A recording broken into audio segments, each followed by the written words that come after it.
हरे कृष्णा। आज के चर्चा का विषय है हमारा सीमित नियंत्रण। गीता में कृष्ण भगवान अर्जुन को कहते हैं, न च मत्स्थानि भूतानि पश्य मे योगम ऐश्वरम भूत भृन्नत भूचस्थो ममात्मा भूत भावना।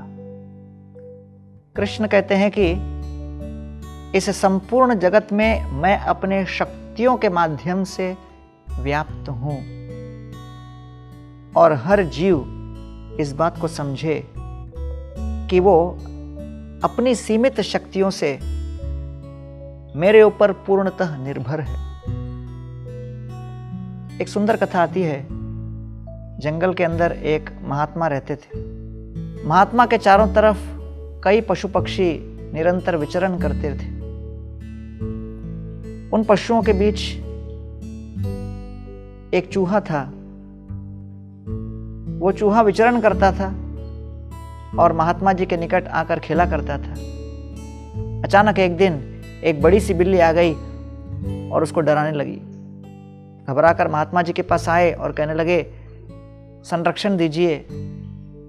महात्मा जी ने अपने दैवी शक्तियों से उस चूहे को एक बिल्ली बना दिया।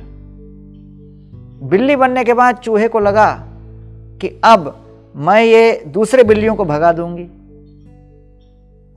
वास्तव में उनके शरीर को देखकर, उनकी शक्ति को देखकर दूसरी बिल्लियां भाग गई। अब उनको लगने लगा अब मेरे जीवन में आनंद है।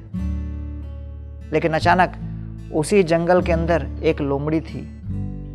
वो लोमड़ी ने अब इस बिल्ली को देखकर उस पर आक्रमण करने का विचार किया। लोमड़ी के बदलते हुए भाव को देखकर ये बिल्ली भागी भागी आई, महात्मा जी के चरणों में आश्रय ली और बोली, मुझे बचाइए।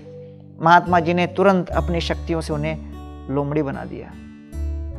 अब उन्हें लगा कि मेरा बाल बांका करने वाला यहां कोई नहीं।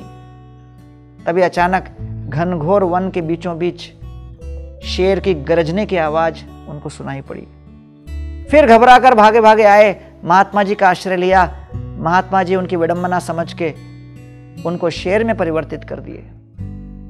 शेर बनने के बाद अचानक इनके मन में परिवर्तन आने लगा। महात्मा जी को ही देखकर विचार करने लगे, कहीं ये अपनी शक्तियों से मुझे चूहा न बना दे। ये विचार करके वो महात्मा जी के पास गए और कहने लगे, अब मैं शेर बन गया हूं। महात्मा जी, आपने जो कुछ भी किया किया, लेकिन अब हम आपको खा जाएंगे।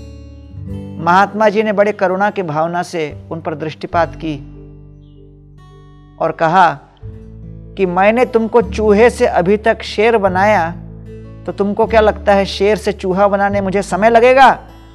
पुनर्मूषिक भव, इस तरह घोषणा की और तत्क्षण वो शेर फिर चूहा बन गया। इस जगत में हम सभी अपनी सीमित शक्तियों से बहुत कुछ प्रदर्शन करते हैं, लेकिन कभी इस बात को न भूलें कि जब तक भगवान की अनुमति न हो, भौतिक प्रकृति उनके ही अधीन चलती है और किसी भी समय हम अपनी योजनाओं के विपरीत फल को अपने आंखों के सामने दर्शन करेंगे। इसलिए हमें कृतज्ञता पूर्वक उन दैवी शक्तियों के ऊपर निरंतर निर्भर रहना चाहिए।